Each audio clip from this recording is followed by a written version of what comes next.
Hello મિત્રો, હું ફરીથી સવારમાં વહેલા ઉઠીને અહીંયા ઝેપ્ટો છે ત્યાં આવી ગયો છે. આ બધા તમે જોઈ શકો છો ઓર્ડરની રાહ જોશે. હું પણ ઓર્ડરની રાહ જોતો હતો. ત્યાર પછી અહીંયા જો બધા બેઠા હતા, પછી હું બેઠો. પછી મને પહેલો ઓર્ડર મળ્યો. મારો પહેલો ઓર્ડર પૂરો થયો, 55 રૂપિયા મળ્યા. પછી બીજો, ત્રીજો, એમ કરીને ટોટલ મેં 4 ઓર્ડર પૂરા કર્યા. 4 ઓર્ડરના મને 198 રૂપિયા મળ્યા છે. અને ત્યાર પછી હું આવી ગયો બીઆરટીએસના જોબ ઉપર. બીઆરટીએસની જોબ ઉપર આવીને હિસાબ કિતાબ કર્યો બધો મારો. અને પછી હું જોબ ઉપર કામે લાગી ગયો.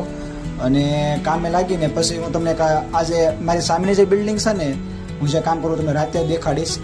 તમે જોઈ શકો છો આ રાતનો નજારો છે. આ સામેની જે બિલ્ડિંગ દેખાય ને એમાં એક મોટી જ ભરી એલઈડી લાગેલી છે. એટલે કે આપ તમે એલઈડી ન કહી શકો પણ એમાં એડવર્ટ દેખાડે છે બધી. અને આ મોટો જબર મોલ છે. અહીંયા જોરદાર એટલે સરસ મજાના કપડાં, બહુ સસ્તા અને સારા અને મજબૂત કપડાં મળે છે. અહીંયા હું જઈ આવ્યો છું, બહુ સરસ એટલે ખૂબ સરસ કપડાં સારા મળે છે. અહીંયા આપણે એક બ્લોગ પણ ઉતારશો. તમે જોઈ શકો છો કેટલી મસ્ત મસ્ત એડવાઇસ આવે છે. આ દેખાય છે તમને, પૂરી કાચની બિલ્ડિંગ છે. પછી એક વસ્તુ મેં નોટિસ કરી કે મારી પાછળ તમે જુઓ, એક તમને દાદા દેખાય છે. આ બાજુ મોલ છે અને આ બાજુ હું તમને દેખાડું, એક દાદા છે.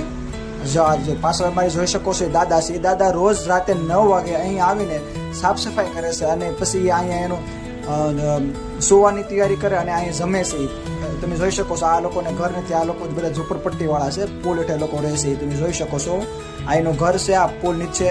અને અહીંયા એ દાદા છે ને એ રોજ રાતે પથારી કરીને અને અહીંયા રોજ થોડુંક ખાય છે. એ ગાંઠિયા ખાઈ રહ્યા છે.